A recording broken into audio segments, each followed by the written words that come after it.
Jennifer, let's start with you today. This was a photo op, and on the surface, not much more. There was no major funding or policy announcements. So why did it happen? Was it a foreshadowing of a political agenda between the AFN and Canada? And if so, what should that agenda be? Yeah, so I think the meeting between Chief Woodhouse and the Prime Minister, we knew that inevitably that meeting was going to happen, especially since her election in December. I looked at their press release the other day and saw some of the words mentioned, like First Nations policing and a couple other things. I'm hoping that there was some very, very strong advocacy done, especially ahead of the federal budget. But again, in the past, we've seen this where we get photos and we get word of these conversations happening. But on the ground, we start to hear, chiefs are needing to take the government to court over things like lack of funding and things like that. So I'm really hoping that this was a strong conversation and that we'll see more of it rather than just the photos and the press releases that come from it. And Nigan, we don't know who called this photo op, but does it matter? And are there any political implications, any follow-up by either side, and should there be?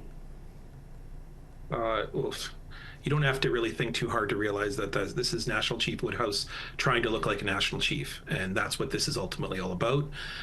There's been two big press releases that the AFN's released or come out to public.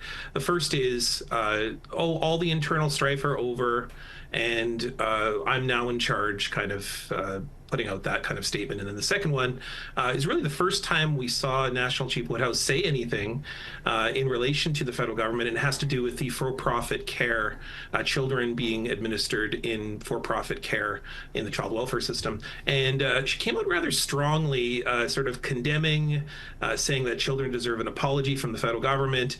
I mean, Chief Woodhouse has a real problem. And the real problem is that she has arguably the most overt, the most public ties to the Liberal Party that any national chief has ever had. People always talked about National Chief Bellegarde or even Phil Fontaine as having kind of these liberal leanings. National Chief Woodhouse was a member of the Liberal Party and a very active member of the Aboriginal People's Caucus within the Liberal Party itself. So you cannot deny that there is such deep Liberal ties here. The national chief needs to start to look like a national chief, and that's what this meeting was ultimately about.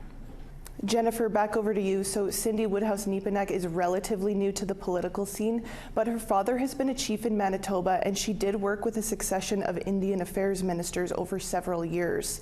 What do you think we can expect from her as she approaches the midway point of the first year in office? I think just to bounce off what we just heard, she does have those political ties. There's self-determination that's brought into it. I don't expect any Indigenous person to not be politically active. However, when you do step into that role as the national chief, you have to almost take that hat completely off and start advocating for the nations that you're responsible for across the country.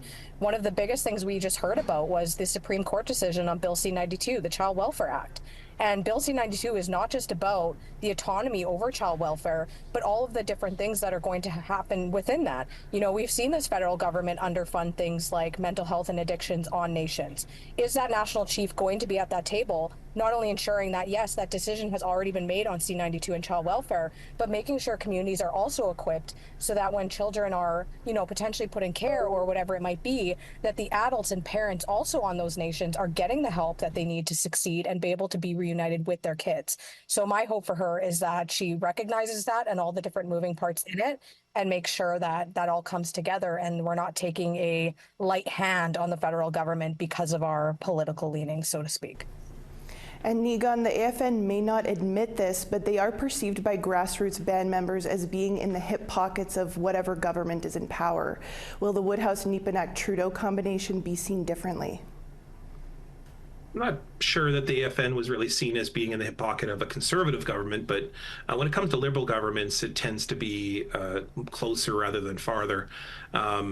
Here's the fact. The fact is that National Chief Woodhouse has been aspiring to be national chief for a very long period of time. Many point to her as some of the orchestrations that led to the former national chief's removal, which was absolutely against the charter, against all the different principles within the AFN, but still happened anyways.